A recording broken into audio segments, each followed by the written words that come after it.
Of the various crises affecting the UK at the moment, the housing crisis is probably one of the most acute. It's the reason that so many younger people still live at home with their parents, why rental costs are sky high, and why even nominally well-paid jobs in places like London can feel like a pittance. However, it wasn't always like this, nor is it as bad in other countries. So, where did everything go so wrong? 50 years created them, and in the third we're going to have a look at the demand side issues, again taking a look at how certain decisions by governments of the past caused these. So let's start by having a look at whether there is a crisis in the first place. One of the best metrics to track the cost of housing over time is the ratio of the average house price to the average wage. Between 1960 and the end of the 20th century, the average house was roughly 4 to 6 times the average salary. In the 21st century, this has slowly increased, up to a high in 2021 of 9 times the average salary.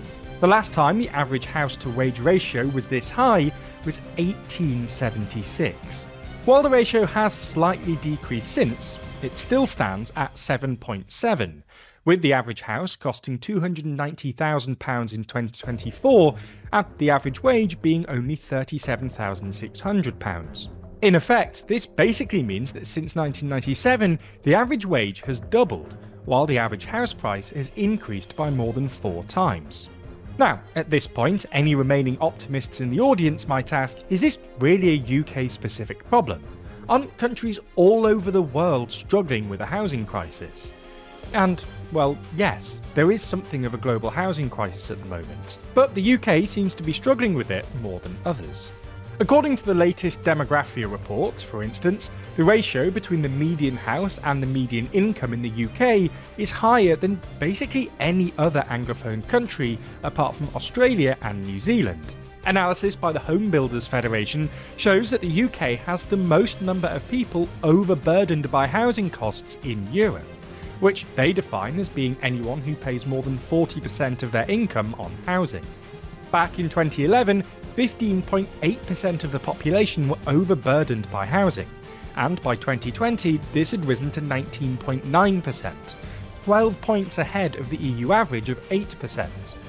In the same year, only 5.6% of people in France were overburdened by housing, and only 9% of Germans were overburdened. It's not as though British citizens get better houses for their money either. English homes tend to have an average floor space per person of 38 metres squared, which is less than other similar countries like the US, where it's 66 metres squared, Germany, where it's 46 metres squared, and France, where it's 43 metres squared. In fact, people living in England have, on average, even less floor space per person than someone living in New York. Similarly, the UK has the highest share of pre-war housing stock of any European country, meaning that houses are usually harder to insulate and have more problems with damp. So, why is this the case? Why does the UK perform so badly when it comes to housing? Well, a lot of this can be explained by the fact that the UK just hasn't built enough homes. The UK has only 446 homes per 1,000 people, significantly below the European average of 542 homes per 1,000 people. Clearly then, if the UK has the oldest housing stock in Europe and the highest proportion of pre-war homes, something went wrong between the Second World War and now that stopped us building. With this in mind, let's move on and have a look at some of the supply side issues that have restricted house building. To do this, we need to go back to the 1930s, when house builders were able to access cheap material and cheap labour. Back then, the UK had minimal building restrictions, essentially just those that enforced minimum standards on space and sanitation. As a result of all this, house building exploded, doubling between 1932 and 1934, from 142,000 homes a year to 286,000 a year. Such a rapid increase, though, caused some problems. Those who lived on the outskirts of cities grew frustrated with urban sprawl and formed the Council for the Protection of Rural England, or CPRE, a group designed to try and push the government to prevent the growth of cities. As a result of the group's influence, the head of the CPRE, Patrick Abercrombie, was commissioned to write a report on regional inequality by then Prime Minister Neville Chamberlain, in which he argued for the decentralisation of industry and labour out of cities and towards state-managed new towns. The recommendations from the report were accepted by the Labour government in 1947 in the Towns and Country Planning Act. This was the beginning of the modern planning system as we know it. There were two main changes made in the Act, each of which hurt house building, albeit in different ways. The first was setting the stage for the creation of so-called green belts. These are donut-shaped regions that surround cities in which house building was heavily restricted, which was an attempt to stop urban sprawl. In many ways, these green belts have been wildly successful. They continue to prevent house building in the areas surrounding cities. Only 0.3% of the green belt in 2022 was taken up by residential buildings, and by 2023 they covered over 16,000 kilometres squared, roughly 12.6% of the land in England, and more than double the 7,000 kilometres squared or so they covered in 1979. The second change the 1947 system made was to move the UK from a zonal planning system to a discretionary planning system. Under the zonal system, as long as new developments meet land use plans, they're automatically granted permission. Under the discretionary system, local authorities can deny planning permission even if they meet land use plans. At the same time, the government essentially nationalised house building. Only private house building that was in the public interest would be granted. This was mainly because rationing was still enforced, and the government wanted to make sure materials were being used wisely. Instead, the government expanded public house building, much of which was focused on the development of new towns, located outside cities and designed to prevent demand for the development in cities.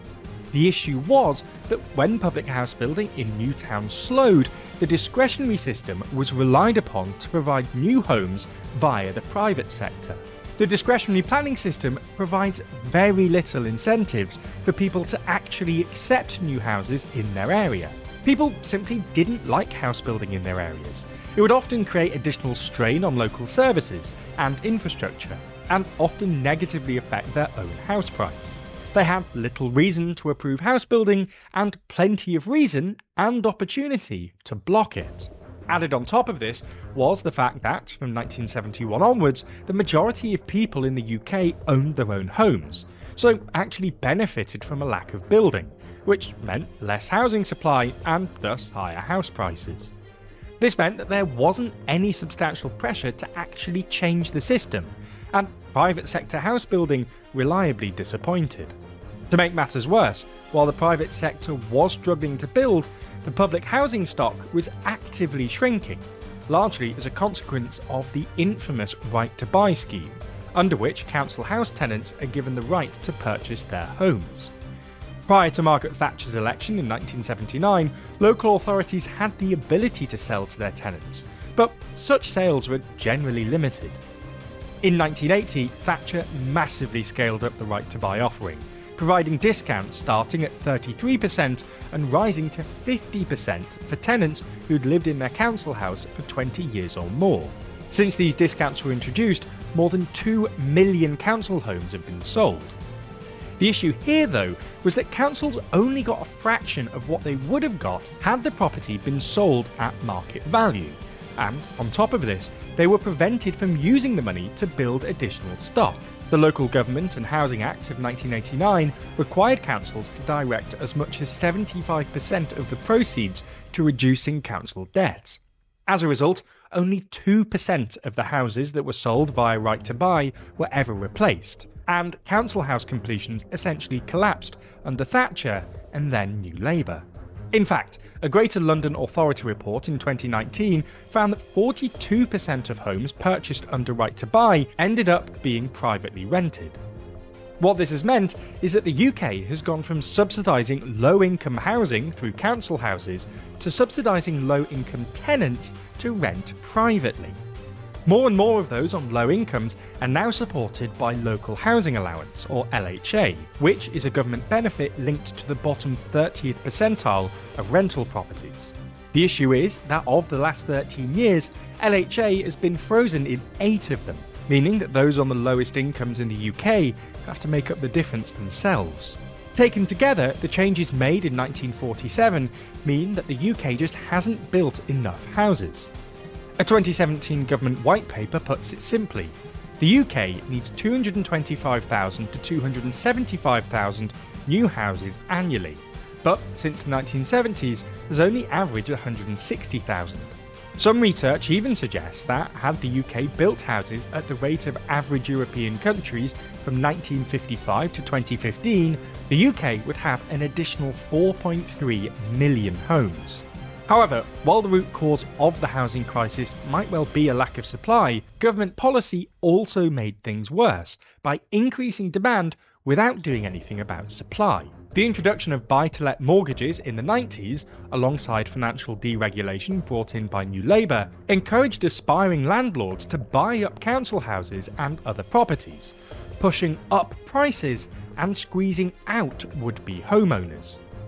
Help to Buy, which basically involved the government subsidising first-time buyers, was originally intended as a small £250 million scheme when it was first announced by the Tories in 2010, but had ballooned to about £30 billion by the time it was wound down in 2022. Recent studies have found that, by essentially pouring public money into the housing market, Help to Buy just pushed up prices in supply-constrained areas like Greater London, without doing anything to stimulate construction. All in all, while the main cause of the UK housing crisis seems to be the changes to housing legislation made in the 40s and 50s, which made it harder to build in the UK, more recent government policy hasn't really helped either. To their credit, the current government does seem to have at least recognised that the only sustainable solution is to build more houses, but they're a long way off their stated target of building 1.5 million new homes over this parliament. If you enjoyed this video and you'd like another on the government's new plans, let us know in the comments below.